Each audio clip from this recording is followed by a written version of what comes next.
Good evening, everybody, and welcome to Four Lads Rangers midweek show with myself, Stevie, Kenny, and Chris. We're joined by tonight, gentlemen. How are we the evening? Are we well? We good? Not bad, mate. Not bad at all. Just very surprised that we're here on time. Normally, when I used to pod with Chris, he would turn and say, "Hang on a minute, I'm going to put a kettle on and make myself a cup of tea." I think he's got a cup of tea already. Yep. Well prepared. I've learnt my lessons for the past, Kenny. But thanks for having me on, Stevie, Kenny. Really looking forward to it. You're already getting booed in the comments, Chris. Welcome to Four Lads. We're not even a minute in. Good evening, everyone. Welcome. Thanks, everybody tuning in already. Really appreciate it. What a week it's been. From Jim White to TalkSport to protests, we'll talk about it all. And I don't think there's any other place to start really than the Union Bears have announced that on Saturday they want to protest against Russell Martin and Patrick Stewart at 4:30 outside the main doors at Ibrox. To stress as well, this is a friendly protest. There is no aggression or anything here. This is about our voices being heard in terms of the Union Bears. Kenny, they aren't holding back at all. They did put out a statement saying if they didn't get what they wanted, which was the removal of Russell Martin and Patrick Stewart, they would take more action. Well, they've called it, and they've called for protests already. What do you make of it all? No, it's not surprising, is it? They said they were going to do this. They said they were going to drip feed basically what they were going to do. So this is the start of it. Listen, they're speaking for the majority of the support here, I think, in that respect. We know where the fan base is on this, Stevie. And nobody's really going to budge on this, I don't think. So it is what it is. These things are never ideal, and nobody ever really wants to see these things, Stevie. But fans' voices have got to be heard, and the Union Bears have already stated that this is the path they'll go down. And I only expect from Saturday there on it will crank up. To be honest, I think it will just keep going till there's change made. Yeah, I agree. I can only see this getting incrementally more pressure on the board. Chris, what do you make of it all? We've not heard your opinion on what's been going on the pitch and Russell Martin and things like that, but focusing on Saturday and this protest, what do you make of this?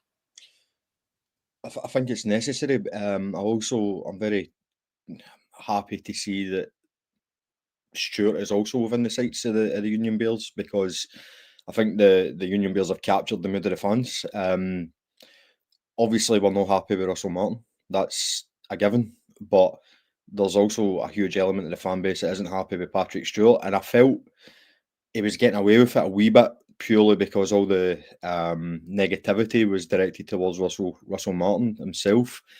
So, no, I'm glad it's both, because both do need to be removed from position. My personal opinion on both is, well, Russell Martin should never have been there in the first place. But with Patrick Stewart, I was quite surprised to see him get appointed, especially with his background at Man U. If there is somehow a bigger basket case than Rangers in UK football, it is Man U. So going from one chaos to another with that for him. But really, for me, the protest is something that does need to happen, because it's all very well banners and booing and Martin get to fuck or sacked in the morning, but it actually shown that there is a serious demonstration protest that these guys don't need to be removed is something that I think the 49ers now can't ignore. But what I will say is, I do feel it will be a wee bit, don't want to say the word pointless, I think maybe in vain, if everybody goes to the front door, does a protest, and then goes round to go into the match. Because then really the optics of that is, it looks like Ibrox is full, and obviously, and I think it's on the TV or whatever. I think it sends a stronger message if everybody, and I'll probably get criticised for this on the first show, Stevie, but I think if everybody is at the front door and then just goes home and watches the match on the TV, that sends an even stronger message that the 49ers definitely can't ignore. However, if everybody just then goes round into the turnstiles into the game, the 49ers will be like, well, they're now paying their money to get their pies, their programmes, their drinks, etc. However, the flip side of that, people could obviously say that they can then have their voices heard even more during the match, as it was in the Hearts game. But, you know, it's going to be an interesting, I was going to say an interesting game on Saturday. I think it's going to be an interesting set of events that we're going to watch unfold. Yeah, look, I think you make a good point there. But what I would say to that is perhaps that's the next stage of the Union Bears plan in terms of an incremental kind of protest, Kenny, because they can't go for the jugular and they can't show their hand as such. And if their long game is to want the removal of Patrick Stewart and Russell Martin, then I think that if you show your hand straight away and call for like a walkout, I think they've maybe learned from last year. Look, I'm going to say this, and people might not agree with this. The apathy in the Rangers support is quite big, which means getting them to unite and go for something is quite difficult. When we seen them call for the protest last year, which again arguably was correct, nobody really went with it because you're asking people to do something that's out with their comfort zone. Going an hour before to the main doors to have a protest isn't without and out with people's comfort zone. It's a good, what I consider to be a good first step. So with regards to actually asking people to stay away from a game like Saturday, I don't think that would happen. I think naturally people will stay away through their own choice. But if you call for it, people are going to maybe back up against that a wee bit. Asking people to go to the front door will, in my opinion, get a universal approval and people will back that. Do you think that makes sense? You think it's fair? Yes, and I do agree with you. I think it's got to be done in stages. For saying that, I do agree with Chris. I think it would make a bigger impact if people didn't go, clearly. But for me, it is one of these things that I look at it in a way that what I feel here is that everybody knows the situation with Russell Martin. And I think they've deliberately brought Patrick Stewart to everybody's attention. And we've talked about it on here. We've said that it becomes a natural progression to start looking at the higher up, so to speak, the board and the owners and stuff. But the situation with Patrick Stewart with the Union Bears might be quite a personal thing. You know, I know they don't get on with him, with him at all. And they're not impressed with anything that he's done in regard to his dealings with the Union Bears. But for me, my issue with Patrick Stewart on this is if Russell Martin is to go, this is you've mentioned this before, Stevie, but this is a kind of 3 strikes and out almost scenario, isn't it?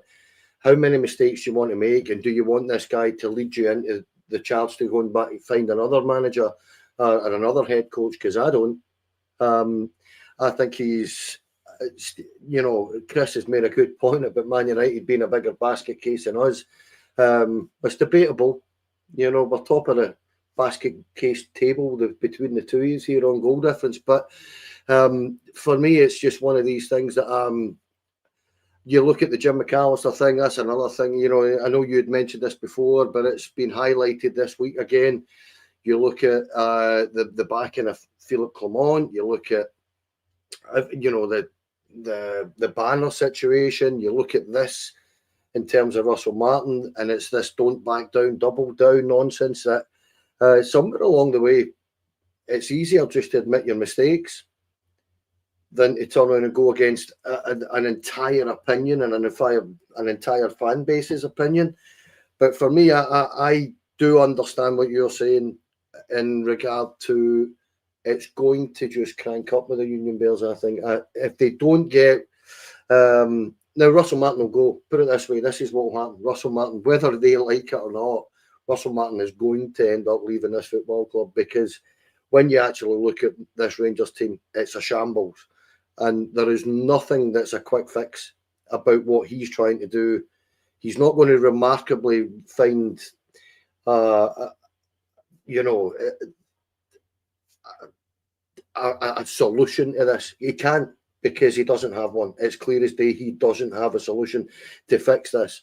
Whereas with Patrick Stewart, I think that's a little bit more difficult, isn't it? So what they're going to do is turn around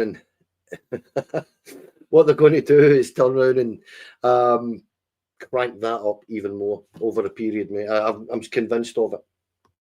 Chris, do you think that Kevin Thelwell's been missed in all this? Yeah, he has a little, to be honest. He has a little.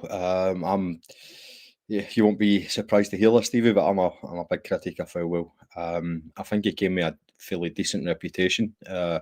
And I was not against the appointment of Thelwell. I thought, do you know what, we might actually start, the penny might have actually dropped here. We need to get someone in with a fairly decent track record that knows what he's doing. But this summer has absolutely shot Thelwell's credibility to bits, really. Coming out saying that Russell Martin's one of the best coaches he's seen. Now, right, come on. I'm trying not to get kind of overly emotional on this, but if this is a guy that's going to be leading the search for the next Rangers manager, because Kenny's right, I don't get too excited about Russell Martin anymore. Russell Martin is done. He will go. He will leave this football club, whether it's next week or next month. He is done. And the guy who ultimately will lead the search for that replacement for Russell Martin is going to be Kevin Thelwell. And as I say, he was so full of praise for Russell Martin when quite clearly Russell Martin is not as good a coach as Russell Martin thinks, and he's not quite as good a coach as Kevin Thelwell thinks. And that's really quite damning, really. And then also the way I see with Kevin Thelwell, has he built a team that is going to be worth X amount of millions to us in future transfer markets when we do the player trading? I don't know, possibly, but certainly has he built a team that's going to challenge for trophies in the next 18 months? No, he definitely hasn't. And Thelwell has certainly, if he's on his probation, let's just say he is on his probation, he's failed his probation for me. And a lot of the Rangers fans, they kind of capture them out of the Rangers fans. We see a guy who's highly regarded within the fan base, who done a fantastic job at Brighton, is now available. And that just makes us go, right, this is the most obvious flip in sporting directing history. And we won't do it. We won't. Once again, we'll sit in our hands and we'll watch this go by. By the way, I was talking about David Weir.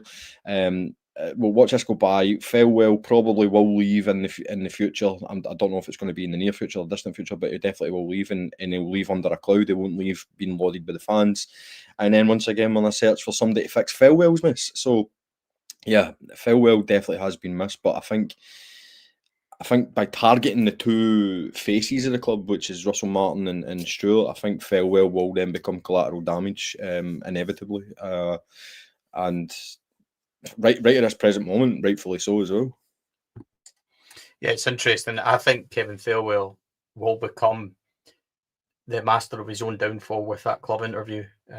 I know why he did it and I understand it, but to go out on such a limb and say he's one of the best coaches, he will never recover from that. Because if Russell Martin doesn't, by some miracle, turn this around, and it keeps getting worse and worse and worse, and he does finally get out at some point, then Kevin Thelwell's going to live and die by that statement, unfortunately for him. And when you look at it overall, Kevin Thelwell and the sales he's made in the summer, Kenny, has arguably done a really good job. We've finally got some good money in, which we haven't done for a really good number of years. But you start to dissect that summer business, and the same problems are still there. We don't have a spine of the team. Back four is all on loan. There's cracks appearing in these signings. It doesn't look like we've shot properly. There's no physicality in there. And yes, look, we're in a rut right now. We're not winning. We're not performing. So these guys can't be overly judged. But when you start to break it down from a Kevin Thelwell point of view, it doesn't look great. No, of course it doesn't. And the only thing I'd say in defence of Thelwell and his signings actually is we've got no idea how good these guys are, because we've got a head coach that's utterly baffling them. It's clear as day. They've got no confidence, zero confidence in what they're doing. It's as plain as the nose in your face. They are terrified to make mistakes because they are so open. You look at I know the boy Cornelius has come in, but you look at the back four up until then, and I wouldn't trust him if I was playing in front of them either. So that's the kind of difficulty I have in terms of judging the signings at this minute in time.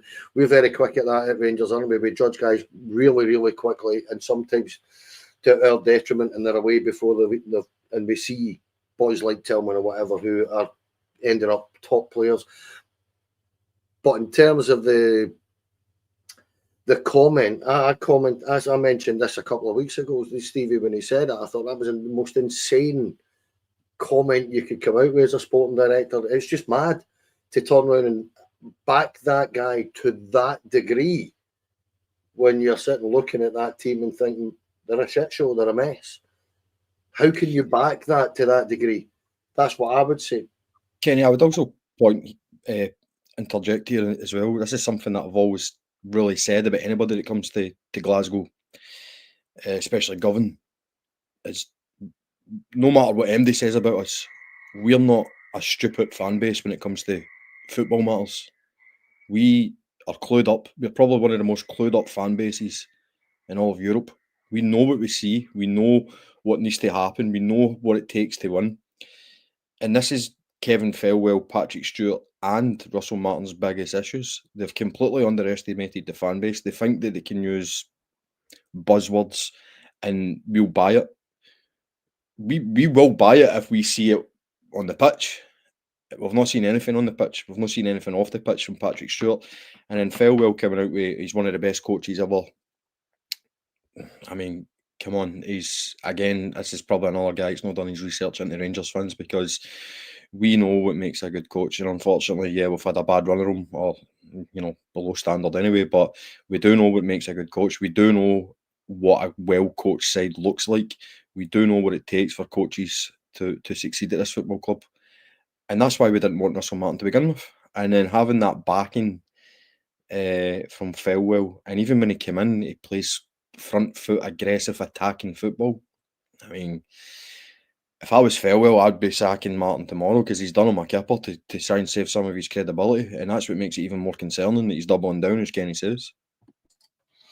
Yeah, here's where it gets interesting for me, and something I wanted to ask you about, Chris. We'll stick with you just for a second, because I'm interested to get both of your opinions on this. I don't believe that Andrew Kavanagh, Parag Marathi, and the rest of the investors are fully aware of the fans' feeling. They live on the other side of the world. He's immersed in Leeds, Parag, and I think they're getting reports back from Patrick Stewart, which will not paint the picture of true fan feeling, in my opinion. I think that the last couple of days, perhaps even from Saturday onwards, the reaction of the support, now the calls for protest, I think will be a major shock. Now, we have heard this massive continual push from inside Ibrox saying we will not react to the fans. Doesn't matter how bad it gets under Russell Martin. He's our man. We're sticking with our man. They've literally backed themselves right into a corner, because if they don't react, are they doing it just for pure stubbornness to say we're not bowing down to pressure of the fans, regardless of what we've got in the dugout or upstairs? Or if we do make the change, because we do have to make the change, it looks like we're bowing down to the fans, Chris. They backed themselves into an unnecessary corner here, in my opinion. One, I'm not sure that they've really understand the position of the support. And two, I think this is an incredible mess they've managed to get themselves into already. Just come back to what I said, Stevie. You know straight away they didn't understand the fans when they appointed Martin. We didn't want them to begin with. And I think I can use the word we, because I think that captures the vast majority of fans that didn't want him. There was some who maybe did want him, or were kind of arguing for him. I mean, this is neither here nor there, but when he was appointed, my own personal opinion was, right, there's nothing I can do now, I may as well back him. But certainly I made my feelings very, very clear that I didn't want him. And that was kind of the first, I don't want to say red flag. I really don't want to go in the owners here, because I do believe that they will sort this and fix this. They're going to have to. But in terms of not understanding us, no, they don't. Of course they don't. They come from the other side of the world where, ownership groups really are very, very much in the background. Very rarely you see them in American sport. You only ever really see them when it comes to lifting trophies or whatever. Whereas British football is very, very different. The ownership is regardless of what club you're at, they're always at the forefront when things are going wrong. And this backing themselves into a corner, Stevie, they have absolutely done that. And again, it comes back to the word credibility. In order for them to save face and save credibility, they're going to have to do something here. Now, what gives me some sort of hope is that after the weekend, the press piece came out that Russell Martin won't be sacked. Okay, I fully expected that, but I feel that over the last couple of days, that's almost softening. I feel as if there's wee bits here and there, social media, mainstream press, that suggest that something is going to happen here, and I think that's because the initial piece probably came from Stewart, and now this is Kavanagh maybe flexing his muscles. That's what I hope. Again, there's no factual evidence behind this. It's just my hope, and Kavanagh and Marathi, really, why are they here? Yeah, they're here to win, but really, why are they here in the long term? They're here to make money. We understand that, and as a fan base, we're pretty comfortable with that, because if they're making money, then Rangers are successful, and they're going to start losing money very, very quickly. And I think maybe that's the only language that these guys listen or understand. But I don't want it to come to that. I don't want it to come to we're actually having to punish the club, and I'm saying punish the club, but really that is what we're doing in order to force change. I want guys that can, and by the way, the old board who were Rangers fans, they weren't able to do this either. I want ownership and custodians of the club. I want them to be proactive. I want them to see things coming. I want them to have literally contingency plans in place instead of waiting and waiting and waiting and waiting to the point where it's not even salvageable anymore, which is where we're at. Really, the season's done in September, the 17th of September. They should have seen this coming, and they haven't. So now it does become a case of they are just being stubborn. But also, in the flip side, Stevie, Kenny, we do need to understand they come from a very, very successful sporting background, especially Marathi and the 49ers. And this probably has been their MO, if you will, patience, time. They're going to have to rip it completely up, because, as I say, Russell Martin has done, and it is just a matter of time now. And hopefully, when that does happen, we hear from Kavanagh. I doubt we'll hear from Marathi. I think Marathi's not as hands-on as Kavanagh. I think Kavanagh is the main man in this whole thing. But hopefully we hear from one of them, which will probably be Kavanagh, and he just explains. See if he puts his hands up and go, right, we got it wrong. We got it wrong. I think he'll keep the fans on side. But as I said in social media, like what's happening now is the longer Russell Martin stays in this position, the more focus becomes, the more the focus goes on Marathi and Kavanagh, which is fairly or unfairly, that's just the nature of the beast here. Kenny, do you think that the owners are in for, or Andrew Kavanagh, chairman, are in for a rude awakening on Saturday? I said on Sky just before the Celtic game that I think that the backing of Russell Martin, which came from the club, not officially, but it was fed out that after Bruges that he wouldn't be going anywhere, etc. I said it was misguided. I still believe that it's even more misguided now. As much as they might be getting briefed, I'm not sure that they're fully aware of where we are. I think they will be about to find out. I don't think there'll be any more than 25,000 there on Saturday. Current sales are sitting at round about 40, but 30,000 of them are continuous credit. 3,000 are Hibs. You've got another 500-600 segregation. So we've sold roughly 6,500 from public sale, which is incredibly slow. Rangers, to give you an average, folks, Rangers average 3,000 public sales per day. It's averaging 400 to 600 per day for this cup game. So it's never ever going to stop. But Kenny, 30,000 on continuous credit card scheme. I'll be really surprised if half of them turn up, and I think that side of it could be a real eye opener.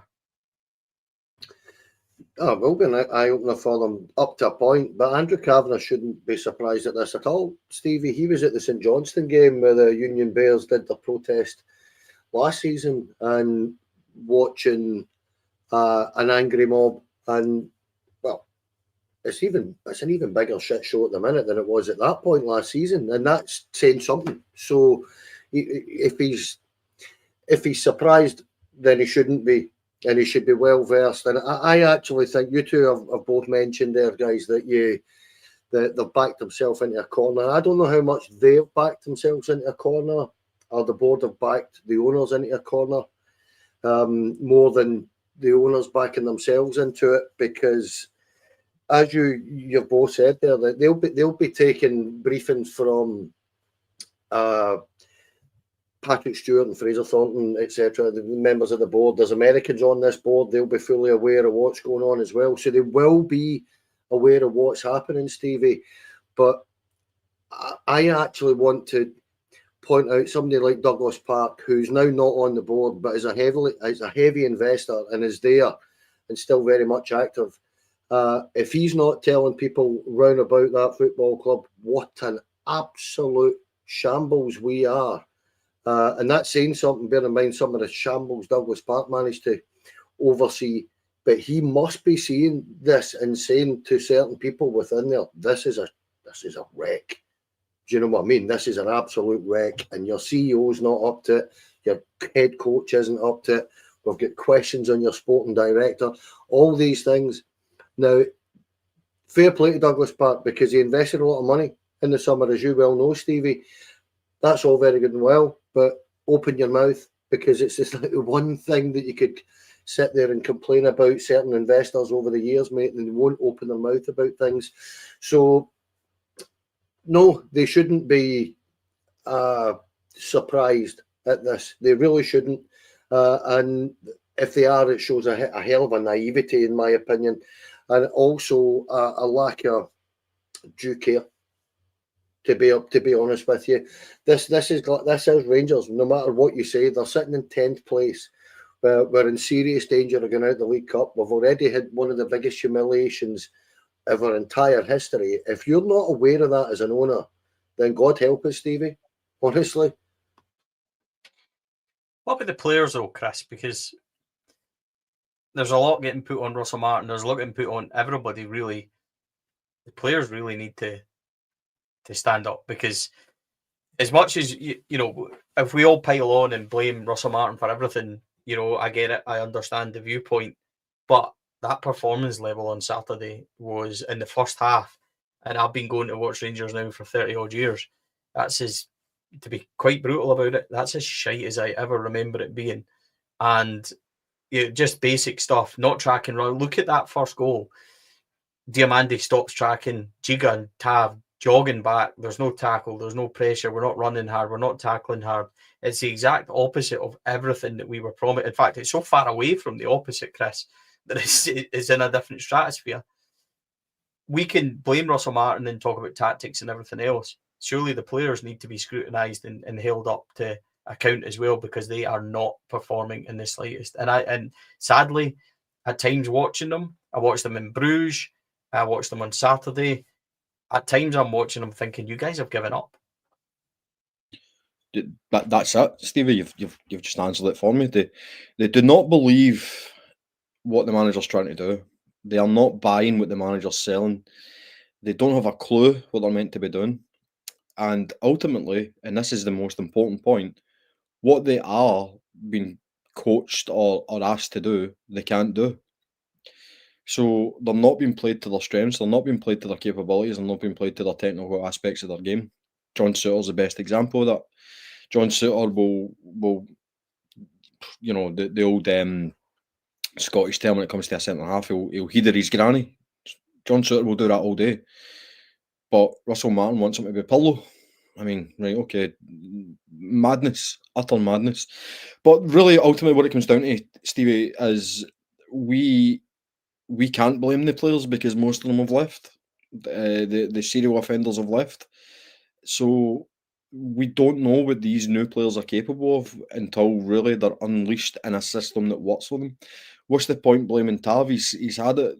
I'm one of Tav's biggest critics, but in actual fact, we need him because he's better than Max Aarons.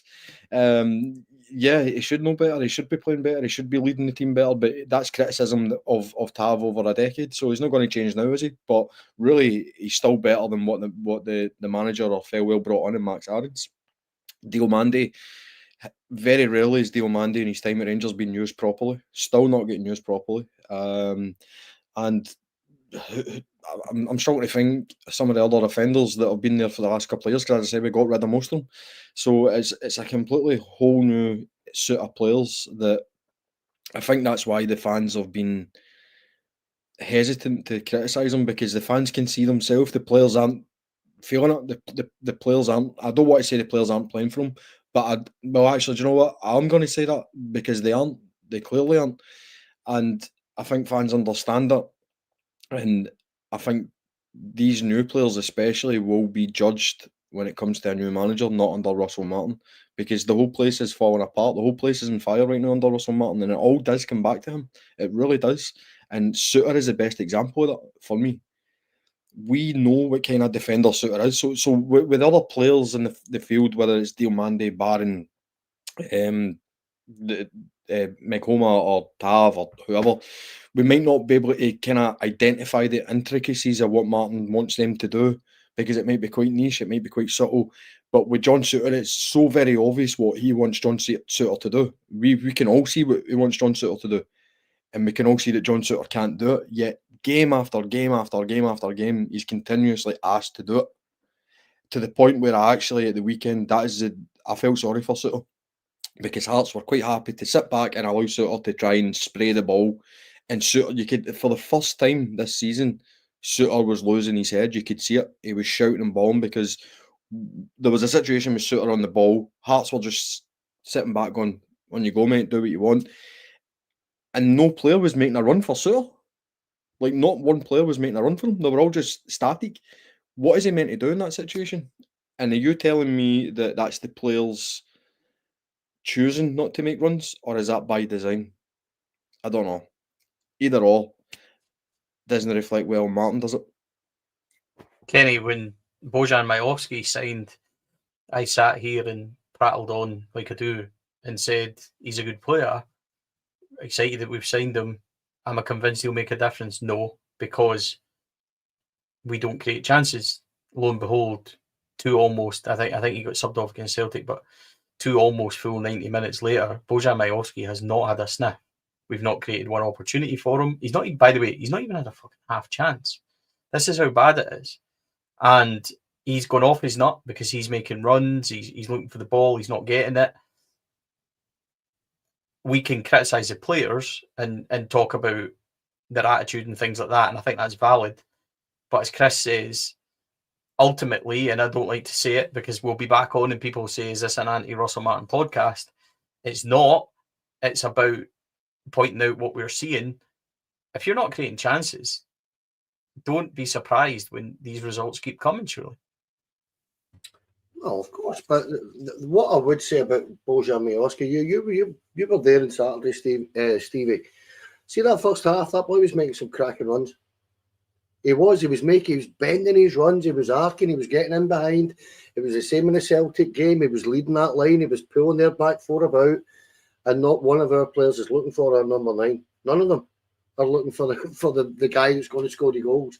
So yeah, that's Chris is asking, is it by design? Well, I think it probably is by design, most of what's happening, because James Tavernier said it in the press conference where and I mentioned this on Monday, but he actually was very deliberate about the wording of it. He says, well, the players aren't going to go astray.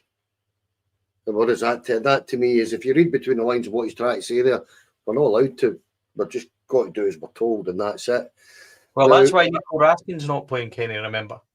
Aye, that's what I mean. But, you know, you've got John Suter playing on the left-hand side. There's just so many square pegs, round holes, that this is why I feel you can't really judge these players at this minute in time. You've had Max Aarons, who barely played last season. The first thing he does is, I know he played one pre-season game at right back, but he starts instantly at left back. He's not a left back. He's not even got a left foot. Never mind, being a left back. So you're sitting there and you're saying, right, that's 2 of your back 4 out of position. You've got Diomande playing the right when he's left-footed. You've got Rothwell, who's a number 8, playing as a number 6. You've got Raskin, who's a 6, playing as a left-sided number 8. You've got Asgard at certain points playing as a a false nine. You've got Gassam, who's a left winger, playing on the right wing. Ant-Man, who's a right winger, has played in the left wing. This is a mess. And that is by design. And there's only one man that's designing that. And that's the kind of issue that I have, Stevie, that it's all by design.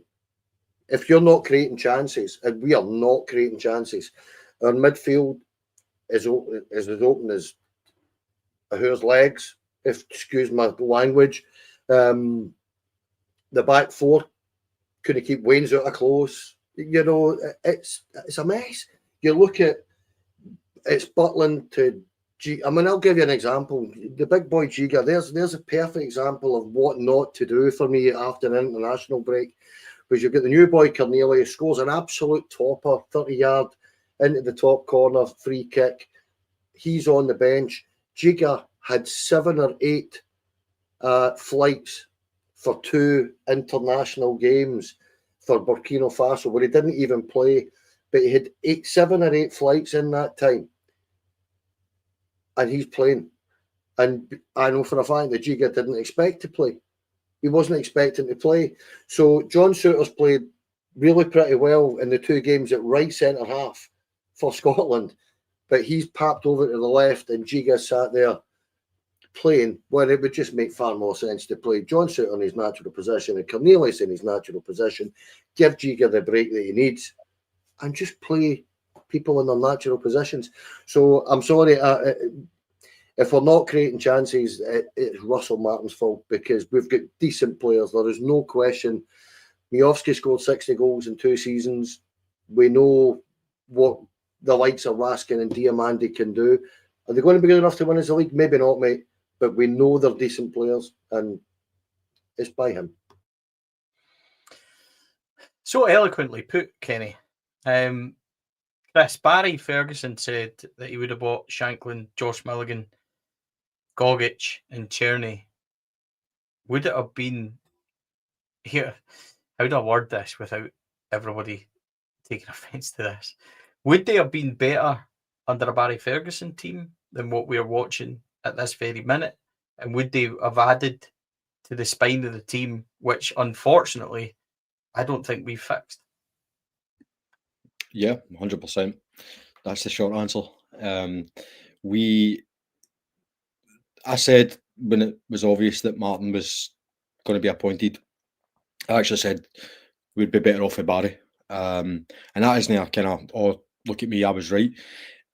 It's because Martin is so far away, so far removed from what we need and what we required, that he would never look at the local markets because these guys, and this is going to sound really disrespectful, but these guys in the Scottish League probably can't do what he would ideally like them to do. So he spends 30 million in players who also can't do it, but that's by the point.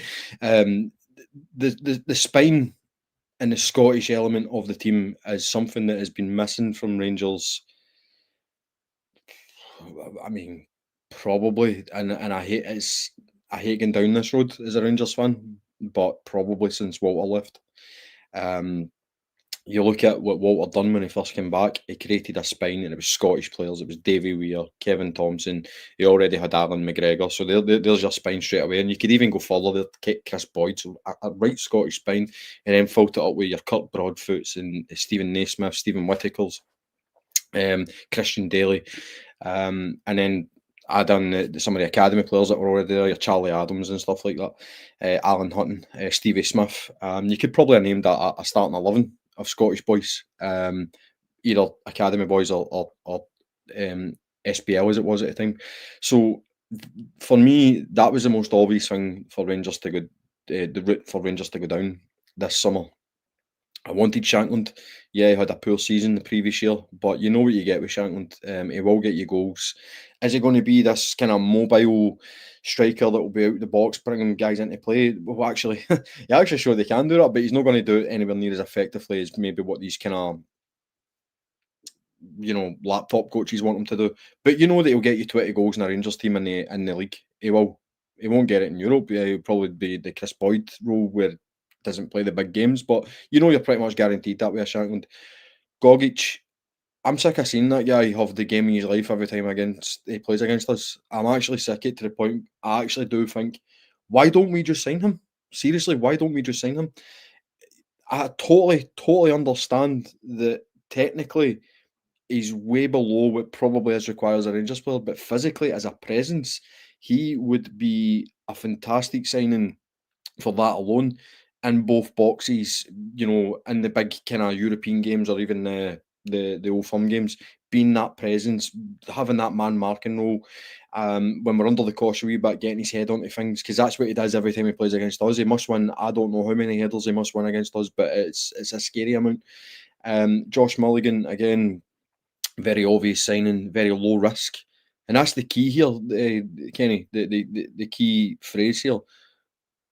Out with Czerny, who was obvious the signing, but I think there was factors out with Rangers' control with Czerny in terms of his wage demands and stuff. But the other three, Mulligan, Shankland and Gogic, low risk, low risk in the sense that they wouldn't cost a lot in wages and they wouldn't cost a lot in transfer fees.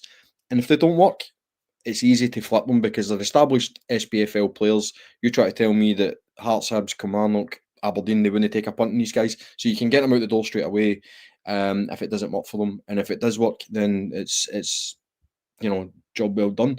But we've not shopped in the Scottish market anywhere near enough for me. Anywhere near enough. There's been players that have left these shores that should never have left these shores. They should have been at Ibrox, and I'm talking the last 3-4 years. I think Lewis Ferguson's the biggest one, and as a support, we were quite guilty of being a bit snobby with Lewis Ferguson as well. Oh, he would only be linked to Rangers because he's surname, when quite clearly the boy was a player. Other players like Josh Doig, I don't want to put Aaron Hickey in that. He was always destined for the very, very top, but I don't think it was ever really realistic to get him. But at least ask the question. Even go to the boy that signed for Celtic, Turnbull, we didn't even sniff around him at all, and he was getting 12, 13 goals a season from midfield. So it's something that we need to, as a club, get back to, not just for our identity or anything like that, but purely because having these Scottish boys in there who know what it takes to play in this league. The guys who came in, I was actually going to say the continental boys, not even that, the boys from England, they're the boys that are getting the biggest culture shock at the moment coming to this league. And having boys that you can learn from that know the league inside out, and then it's a bonus for the Rangers fans. For me, that's always been the linchpin of successful Rangers teams. So I was not surprised to hear Barry say that, and you're probably not going to be surprised to hear me say that I completely agreed with Barry, 100%. It's interesting. There's a lot of kind of comments talking about Gogic and stuff like that. I'll say one thing. Rangers equalised at St Mirren and Paisley in the 1-1 game a couple of weeks ago, and Rangers were at that point, and don't shout at me, we were on top. We were looking like we were going to try and get a second goal, and Finlay Curtis broke through the middle and Gogic just ripped him down, took him out straight away, took the yellow card, recomposed the whole team, got them organised, got them settled, shouted out some orders, got them back. Nobody's capable, and I mean capable, of doing that in a Rangers jersey. So we can talk about Gogic and Barry's decision that he would have been one of the ones he signed. You can honestly, we can argue it and say he's not Rangers class, he's not this, he's not that. Is Manny Fernandez Rangers class? I'll leave that open to interpretation. And Stevie, sorry, that comes back to my point. Is Manny Fernandez is right now £3 million is the reported fee, whether that's true or not, but that's the reported fee. He's got a long way to go now. He's not even getting on when Rangers have been at their worst. So how's he going to break into a good Rangers team? Whereas if we sign Gogic for just say £300,000 a 10 for that, it's just a no-brainer to look in this market because the guys know it and it's low risk. That's the point. It's low risk and high reward. Yeah, it'll cause discussion, that's for sure. But Fab have just released, Kenny, statement or a post as such on social media. We had a full and frank discussion this afternoon lasting more than 2 hours with CEO Patrick Stewart, Sporting Director Kevin Thelwell and other club officials. We reiterated the fans' collective strength of feeling on the performance of the manager, as well as other issues relating to the men's first team that continue to cause great concern to the Rangers support. Nothing was left off the table. We appreciate the club dedicating the full agenda to football matters and answering questions raised.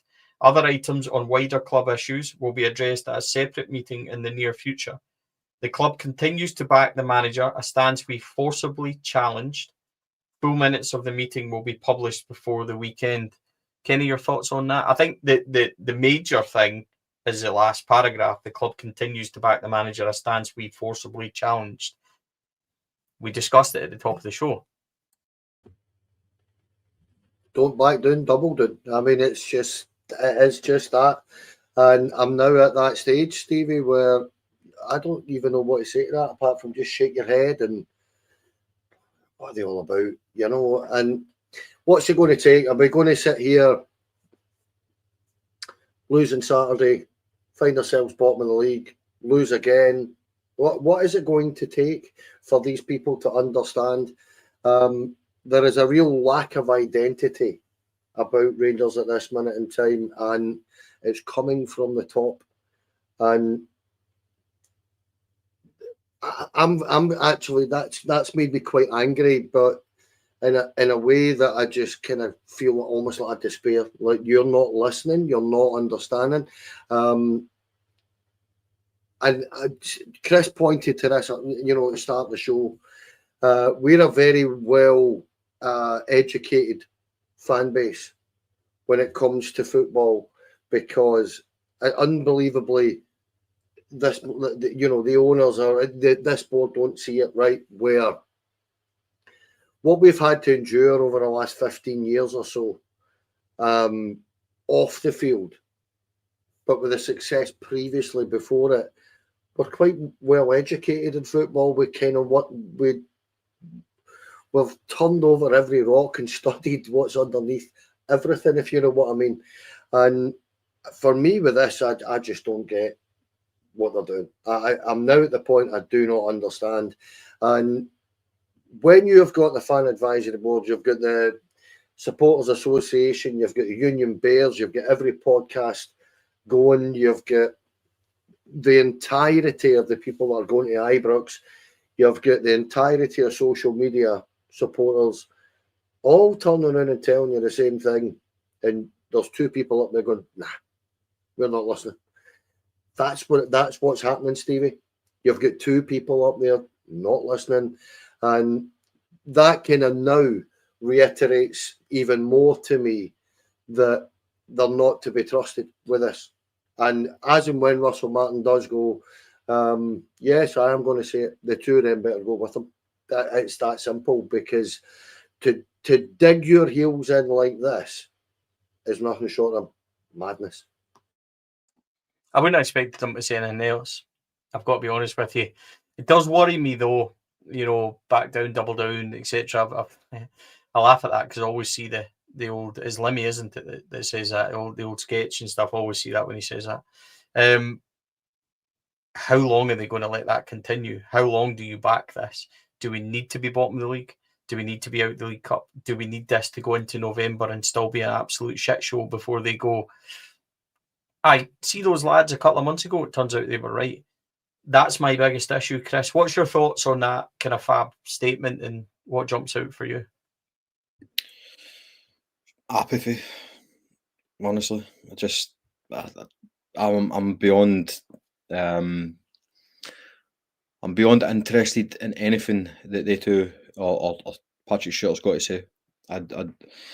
Credibility, I come back to this. Credibility is shot to pieces. Stevie, you said, what's it going to take? Is it going to take we're out the League Cup? Is it going to take we're bottom of the league? I'll tell you this, Stevie, we're going to find out, because that's where we're heading. I also agree with you, Stevie, to be fair. What else are they going to say? They're not going to come out in a fan advisory board meeting and say, I'm going to sack him. But there's cute ways of avoiding answering the question. So by actually answering the question so emphatically tells you that this is not in their plans at all, which just beggars belief. No one I think when you ask questions like that, when you ask questions like, do you still back the manager? No way you're ever expecting the respondent to say, no, we're going to sack him tomorrow. Of course I know. But if they just said, I don't know, just like that, if they just said this isn't something that we want to discuss tonight, can we come back to this at a later point, completely avoid the question and move on, that would have probably been the cuter way of doing it, but the fact that they've actually chosen to say emphatically, yes, we still back him, despite the fact that we've had the worst start in 50 years, despite the fact that we're staring down the barrel of a League Cup exit, despite the fact that we had one of the worst ever, or the joint worst ever European catastrophe, despite the fact that we've not scored anywhere near enough the goals, and despite the fact that we're conceding goals left, right and centre, and despite the fact that we're not actually creating chances, we're still going to back this guy.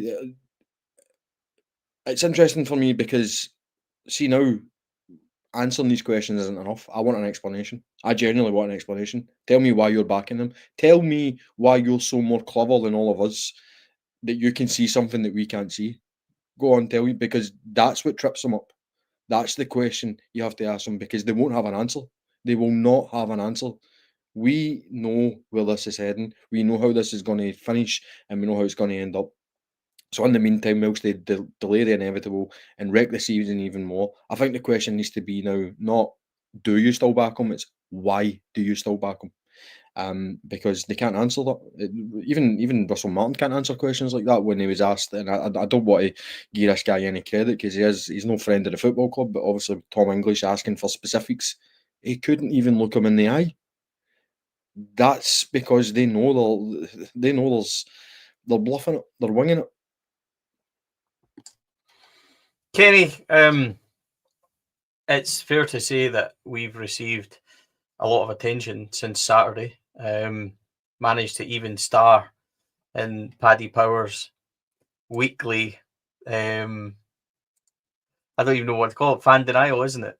Which was hilarious, by the way. I genuinely thought it was funny. I had a lot of messages about it, a lot of comments, and it's banter. It's absolutely banter. See, the funny thing is, see, when you do like the match day vlog and that, I never watch it back. I don't think about it. It's all natural reaction to me. So when I'm sitting going, oh, for fuck's sake, there's not even any point in this. It's how I'm feeling about what I'm watching. But to see this big head like appear on Paddy Power, it was a little bit funny. It was that gave me a laugh. What didn't give me a laugh was TalkSport. And I've done this now for 4 years or so. I've had access, and this is the first time it's ever blown up like this. And yeah, it's bothered me a wee bit. Now, you know me, Kenny, Chris, you know me pretty well as well. I always watch things, and I'll rewatch that whole Saturday. I've done it loads of times, and I think to myself, could have asked it better, should have put less emotion in it, should have put less opinion in it, should have been more direct with the questions. And yeah, look, people have got a point if that's how they feel. I don't mind that. It's opinion. I don't mind it at all. But what it was real, and that's what it always be. The reaction to it was interesting, because Monday's TalkSport was, when it was a journalist, it was all good and it was great questions, really held his feet to the fire. And then Jim White overnight turned quite a bit, and it was air quotes galore and everything else. And to be honest, it probably seems like a great place to bring in this comment. Thanks, William, for the donation as well to the channel. That's subjective, I suppose. Jim White's a wanker. Some may think that. I'm not sure he's even important enough to have that. But it did, it brings into the question about fan media and, the reaction and stuff like that. I'll tell you, the reaction of the media towards me since that, the reaction of the media since we've been in has been great. Guys like Andy, Chris, Scotty, all the boys in there, they don't treat you differently. They welcome it and everything else. We don't get treated differently. We don't treat ourselves differently. We integrate in with the guys and all that. And I just found the way that, PLZ's comments as well, which I don't watch the show, and it was fed back to me as well. It made me kind of wonder, what's the issue with fan media? And I listened to you and Cameron, who was great on 2.5 pints, the one with Grado and Toll and stuff like that. Grado ripped the piss out of him brilliantly with his accent, which I thoroughly enjoyed. But I just wondered, what's the big issue? It seemed to me, Kenny, it wasn't the message, but more the messenger. Why is that such a big problem? You're bald, mate. It's probably that. It's the baldness, probably. But what the issue is, Patrick Stewart's really letting down the ball fraternity, isn't he? Mate, aye, but he's a cocksocket, so it is one of those things that I just look at with that. It was the complete U-turn from Monday to Tuesday from Jim White that baffled me, where, you know, well said and blah, blah, and to, it's fan media. What's the difference? Is he that unaware of what's going on? Look, I'll say this, that I've been in the media room many, many times with you, and there's a lot of good boys in there, a lot of good lads in the media. But the issue I've got with somebody like Jim White is that he just seems so antiquated and out the loop and completely having no understanding of what modern football and modern journalism is actually about. Now, we're not calling ourselves journalists here, but what we are doing is actually going into a press conference and asking a fan's question that there wasn't a single Rangers fan, in my opinion, very few, I'll rephrase that, very few Rangers fans didn't want you to go and ask that question, or for Davy Edgar over at Heart and Hand to follow it up and get right to the crux and the bones of it. And I can only think that when it's this, as I say, derogatory, demeaning attitude towards fan media that people like Jim White have, and there's others, as you say, Peter Martin and things like that, that you just think, that's jealousy. That's actually the fact that you're getting your place. Bearing in mind that you're getting your place and Four Lads is getting their place here because you're piling quite a lot of money into Rangers. And it should be understood that you have earned the right to do that. It's not just it's not a gimme or a freebie here. You're actually went out your way to do these things for you to be allowed to go in and ask those questions. And I don't know really what to say apart from it just seemed such an old-fashioned and kind of pathetic response to it. And I wasn't even disappointed. I was just really pissed off with him. And I just thought, do you know what? You've just shown yourself up to be actually a lot older a man than you actually think you are. Do you know what I mean by that? He's just completely out the loop. He's away down in London, sitting down there thinking that old style of journalism where sensationalism and grabbing a headline and only asking questions so that newspaper or that radio outlet can get their headline for the news beat or whatever it's going to be. That's the issue, Stevie, that you've asked a question that the entirety of the UK is talking about, and it's not a journalist that's asked. That's what it is. It's jealousy because you've been allowed to do it. Chris, what's your thoughts on the kind of coverage and fallout and everything else? I suppose, do you know what actually was interesting? Told me that a really good point.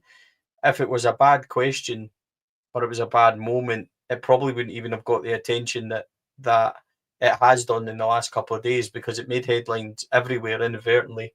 Not what myself and David had planned for. But I suppose if it was bad questions, it would never have got the coverage in the first place, which leads to the idea to be, as Toll said, like if we're not, supposed to be in there, then why is that getting the coverage that it is? You don't have a fear, Stevie, of losing your credentials or your press pass. If you lose it, you lose it. It's not the end of the world to you. So you don't try and be Russell Martin's pal or whatever, like these journalists. You don't try and lick some ass like these journalists need to do. They need to do it. And they hate the fact that you've got a gloves-off approach to this, and you can ask whatever you want without fear of losing your livelihood. And that's where football's going these days. Journalists are cozying up. Well, it's always been there, really, but it's more and more evident where journalists are or people in the media cozy up to figures in prominent positions within football clubs. But I think that's what it comes down to. It just comes down to jealousy. But I don't want to give too much attention to Jim White at all. Like, Stevie, at the end of the day, you're a pleb fan and you should know your place. That's what he's told you. And yeah, whatever, Jim. I mean, it could be more ridiculous, Jim, couldn't it? I could sit here and ask Stevie a question. I could ask Stevie why he's so good, but I'm not going to, am I? So, look, the coverage is there purely because you asked a question that journalists would love to ask and they don't have the balls to ask because they value their press pass more than they actually value real journalism. And that's what you done, was real journalism. You were an amateur who stitched up the professionals because you showed them up, because you've got no fear of the Rangers manager. Which, by the way, is a separate point. I had this conversation with you, Stevie. I don't criticise you for anything that you've done. I was actually really proud of you. You captured the mood of the fans, but I also said to you, there's no way that you asked any questions to Stephen Gerrard. There's no way you asked any questions to Walter Smith. And that tells its own story because Russell Martin just does not have anything about him. But I sincerely hope Sean Dyche doesn't arrive in the manager's office. That's for sure. I'll be asking him fuck all. Well, I sincerely hope it doesn't arrive in the manager's office, but for very different reasons. But yeah, listen, you're the kind of guy, you're a positive guy. It doesn't bother you, and I'm glad it doesn't bother you. But also on the flip side, I'm glad you've got some positive recognition. No point focusing on the negatives. As I say, you're a pleb fan and you should know your place. That's the message there. But again, it's coming for guys who outdated attitudes towards journalism, get no interest in getting to the heart of the story, would rather be Russell Martin's pal than actually get to the crux of the story, which you've done, and you've done it without fear or reprisal. So no, yeah, I was I don't want to blow smoke up your arse too much, but I was proud of you. I really was, because I put myself in these situations, right? And I know I've never been in a situation like that. And my advice to you, Steve, is probably never to try and engineer me in a situation like that, because I would be like, I'm not saying I would be terrible. I'd end up flying for Russell Martin in a situation like that. Maybe not so much. I'm obviously exaggerating a wee bit, but I put myself in a situation and I say, what would I have asked? If I could have asked him one question, what would I have asked? And it would have been what you asked him. Are you going to leave my football club? I know you said it in a kind of different way than that, but that is what I would have asked. So how could I turn around and say that you were wrong? And how can any fan, and I've seen, again, I don't want to focus on the negatives, but I've seen some negative comments towards it. Again, jealousy, because there's no way any real Rangers fan that's been suffering this for the last 6, 7, 8 weeks would have asked anything less than that. You can come back on, Chris. I was quite happy with that. That's all right. Enjoyed that. Thanks, mate. Kelso asked, doesn't 4 lads in Heart and Hand pay 25,000 to be able to ask those questions? Fuck no. If I had 25 grand, Jake, I would be in a cupboard under the stair. No fucking chance. No, it doesn't cost 25 grand, mate, to ask those questions. I've never paid 25 grand. What we do, and I'm quite happy to tell everybody should know, we sponsor Catherine Hill from the Rangers team, which I pay for that out of my own pocket. That costs a best part of a 4-figure sum, which we're delighted to do. It puts a wee bit of money back into the club. We also do you'll see our advertising around Ibrox and also in the mid-tier. That is covered for us by Rhino Express, by Jim and the team there, and by our sponsors who cover that fee for us. That is all thanks to them. We don't pocket from sponsor money or anything. It goes to the football club and it's supported by them. That is a hell of a lot of money. That's really quite a lot of money. And we couldn't have done it without Jim and the team over the Ian and everybody that helps us. So that's what we do. We don't pay for access. None of us do. You'll see there's other people in there that don't have advertising or that. We choose to support the football club and put our money in. It might not be a lot compared to others, but from a podcast point of view, we try and do our best. That's for sure. We cannot afford to sponsor games or that yet, but we're hoping that if our membership grows and stuff, that's what we'll do. So no, we certainly don't pay 25 grand. Fuck no. Like, honestly, if I had 25 grand, I wouldn't be in a wee cupboard, mate. Anyway, that's for sure. But listen, thank you for everybody's comments. Thank you for everybody joining in. Kenny, pleasure, mate, as always. Absolutely loved that, mate. Well done, Chris. Great to sit and chew the fat with you again. And I didn't even bring my cushion. And I did expect to put that on at some point. So I'm amazed it's only an hour and 5 minutes, mate, because normally when we use the pod, it could be 2 hours and 10 minutes. It will be next week when Russell Martin's still here. But Chris, thank you, mate. Good debut pod. We really appreciate you coming on. It was a nice discussion actually tonight. A lot of good points, I think. Yeah. It was good. So thanks for having me on, and yeah, it's good to kind of pod with yourself again, Kenny. 2 years ago was when we finished podcasting, and everything was doom and gloom. So yeah, it's nice to see nothing's changed in that time. But listen, it was good to be on, Stevie. And yeah, thanks very much for the opportunity.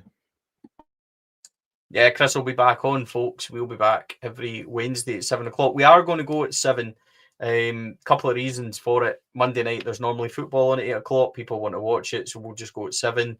And Friday night, I like watching the Championship on a Friday night. There's always good games, or there's Premiership games on a Friday night, and that's my night off, and you look forward to the weekend and everything else. So 7 o'clock we'll be on Monday, Wednesday, Friday, as well as match day vlogs, which Saturday it's match day vlog time, joined by Scotty from Club 22. So we'll be desperately hoping that we don't appear on Paddy Power this week as well. Rangers could just be less shite. That might really help. So we'll see how that goes. But a huge thanks to our sponsors, Rhino Express, Clydeview Joinery, Athlone Industrial Solutions, CSD Air Conditioning, and our partners, Black Rooster and Art of Gold. To everybody that watched tonight, joined in the comments, and got all your points across. Thank you so much, everybody that watched and contributes to the show. If you haven't, please like and subscribe on YouTube. We're at 10,500 subs already. And it seemed like yesterday that we were just saying we're at 10. So the support is incredible. If you want to join and become a member, you can do for as little as 99p. You join in 600 odd members who do help us sponsor and do help us do things with the club. So we really appreciate it. Enjoy the football tonight if you're watching, guys. We'll see you all on Friday night. And yes, have a great couple of days, and we'll see you again soon. Take care. Bye.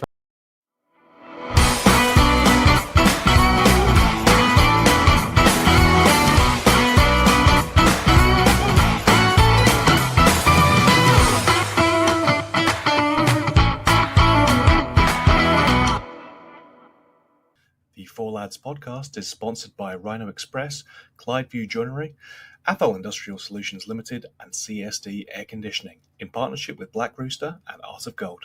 Thank you for listening to or watching the podcast. We hope you enjoyed the show.